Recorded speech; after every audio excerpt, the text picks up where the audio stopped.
आप दुबई जाकर फंस क्यों जाते हैं?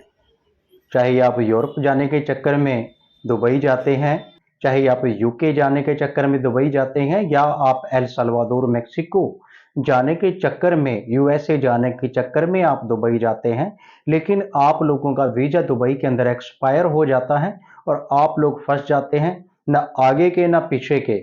इस सिस्टम के अंदर आप क्या करें, क्योंकि आप लोगों के मेरे पास बहुत सारे कमेंट्स आते हैं, उसी चीज़ों का सोल्यूशन निकालने आज ये वीडियो आपके लिए लेके आया हूँ।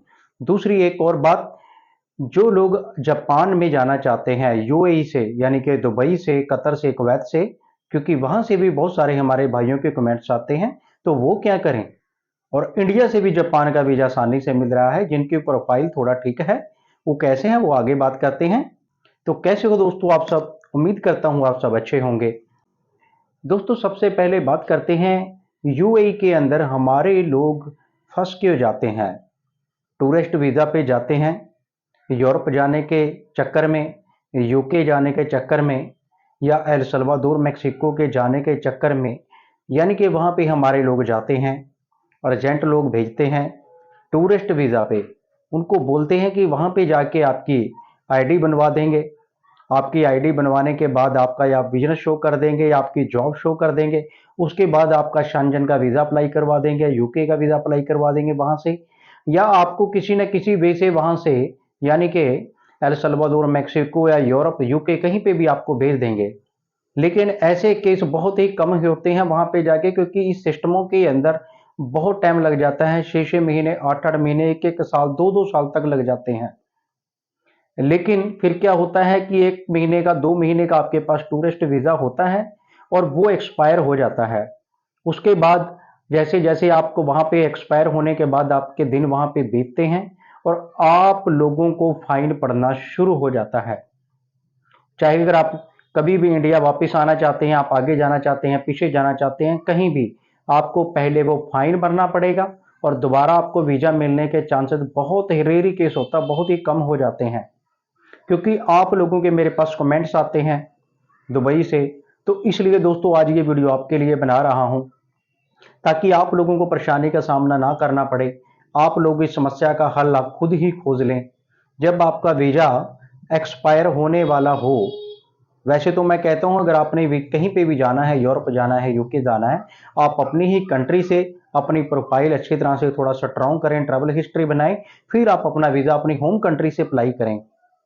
अगर आप फिर भी इन सिस्टमों के अंदर जाते हैं, तो आप जब आपका वीज़ा 1 वीक रह जाता है, तब आप अपना वीज़ा एक्सटेंड के लिए किसी ना किसी तरीके से आप अपना एक्सटेंड करवा लें। अगर आपका कोई नहीं करवा सकता है, अगर आपका 1 वीक पड़ा है, तो आप मुझसे कॉन्टैक्ट तब करें, बाद में नहीं। मेरे दोस्तों आप मुझसे पहले कॉन्टैक्ट करें जब आपका 1 वीक आपका वीज़ा पड़ा हो, क्योंकि मैं आपकी बिल्कुल ही बिल्कुल आपकी हेल्प कर सकता हूँ और आपको ज़्यादा पैसे भी आपके नहीं लगने दूंगा। क्योंकि आपका वीज़ा एक्सपायर हो जाता है, उसके बाद में फाइन भरना पड़ता है और जो वीजे के चार्जेस हैं वो दोगुने तिगुने हो जाते हैं। तो बहुत तरह के सिस्टम है, आपको कंट्री आउट भी करना पड़ता है, जो काफ़ी सारी समस्याओं खड़ी हो जाती हैं।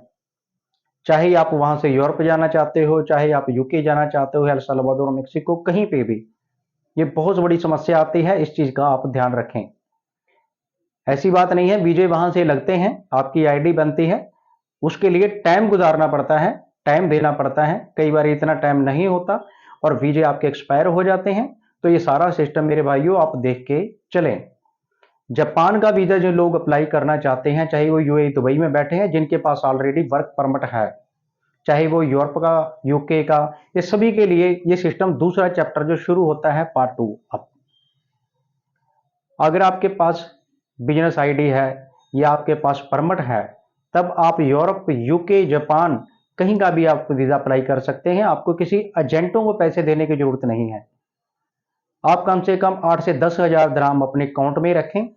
आपकी जो सैलरी है 3 से 4 महीने की, वो बैंक अकाउंट के अंदर जो एंट्री होनी चाहिए, 4-5 महीने की आप स्टेटमेंट लगा दें।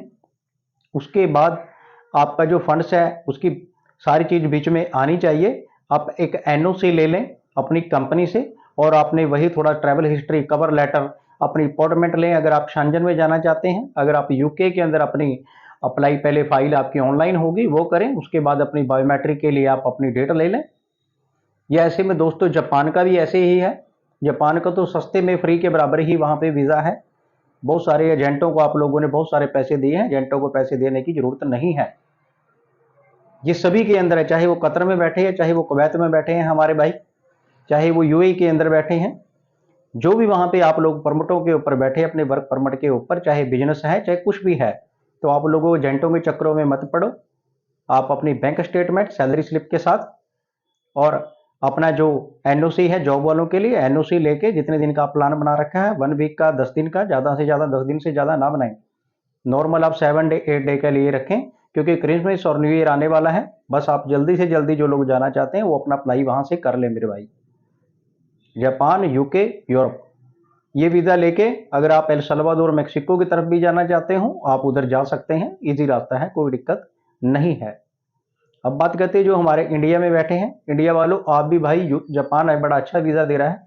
2 से 3 कंट्री की अगर आपके पास ट्रैवल हिस्ट्री है, अगर आपकी फाइल अच्छी स्ट्रांग है, ट्रैवल हिस्ट्री भी नहीं है, तब भी आप ट्राई कर सकते हो।